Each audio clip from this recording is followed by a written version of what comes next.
Justice लेकर रहेंगे अपना हक, छीन के लेंगे अपना हक, लेकर रहेंगे अपना हक, हर कोई मांगे अपना हक, हम भी मांगे अपना हक, तुम भी मांगो अपना हक, लेकर रहेंगे अपना हक। रियासती सरकार होश में आओ, होश में आओ। रियासती सरकार होश में आओ, होश में आओ। We want justice, 7th पे कमीशन को लागू करो। पहले हम वो मकसद बाखूबी अपने स्कूलों में अंजाम देते रहे। हमने बच्चों को पढ़ाया, हमने स्टेट का लिटरेसी रेट बढ़ाया, हमने बहुत मेहनत की। आज हमारे पढ़े लिखे जो स्टूडेंट्स थे, आज वो PhD हैं, वो PG हैं, वो अच्छे गवर्नमेंट जॉब कर रहे हैं।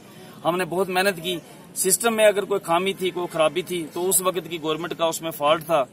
तो अगर गवर्नमेंट की या किसी ब्यूरोक्रेट की गलती की सजा हमें न दी जाए, हम गवर्नर एडमिनिस्ट्रेशन से ये अपील करना चाहेंगे, ये रिक्वेस्ट करना चाहेंगे कि विदाउट एनी डिले आप बच्चों के मुस्तकबिल दाव पे मत लगाएं, बच्चों का मुस्तकबिल जो खराब मत होने दें।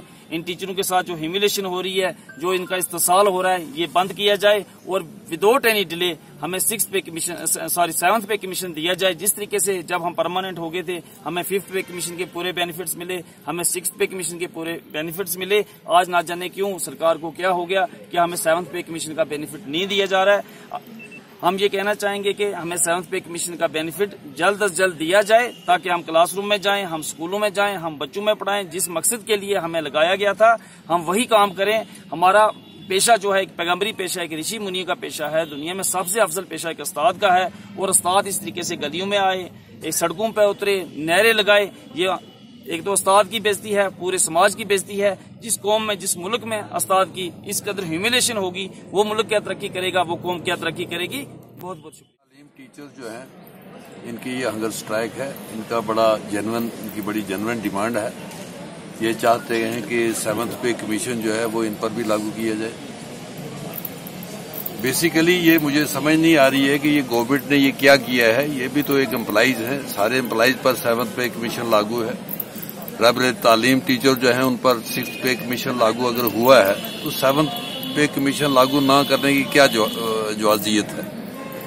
अगर हमारी सरकार ने एक नई स्कीम जो RET रबरे तालीम की स्कीम निकाली, एक बाकायदा SRO के तहत वो जारी हुई, और फिर जो SSA की स्कीम है उसकी फंडिंग का इस्तेमाल करके इसी स्कीम को आगे बढ़ाया, तो आज अगर उस वक्त गवर्नमेंट ने कॉन्शियस डिसीजन लिया था, तो आज की गवर्नमेंट में को भी उसको आगे बढ़ाना चाहिए और उसके जो फंडिंग के इंतजाम करने चाहिए।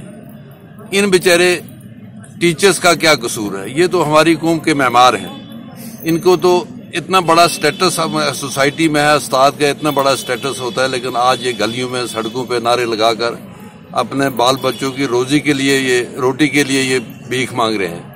ये हमारे समाज के लिए अच्छी बात नहीं है।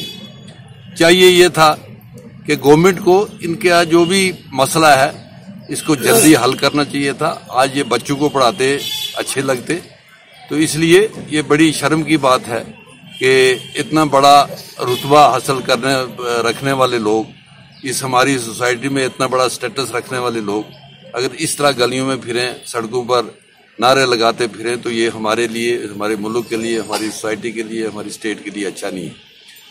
तो मैं चाहूँगा कि भाई मौजूदा जो गवर्नर एडमिनिस्ट्रेशन है इसको सीरियसली लेकर, मैंने सुना है कि कमेटी बनी है, उस कमेटी को जल्द से जल्द किसी फैसले पर पहुंचना चाहिए।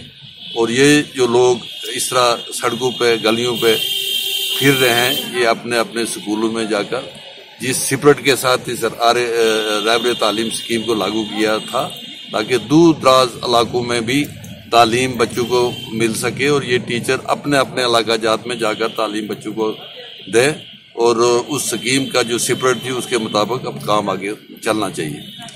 मैं एक बार फिर हमारी पूरी, मेरी ज़ाती और मेरी पार्टी की भी पूरी सपोर्ट है कि ये जो इनके साथ ज्यादती हुई है, इनका हक बनता है और इनका हक इनको मिले।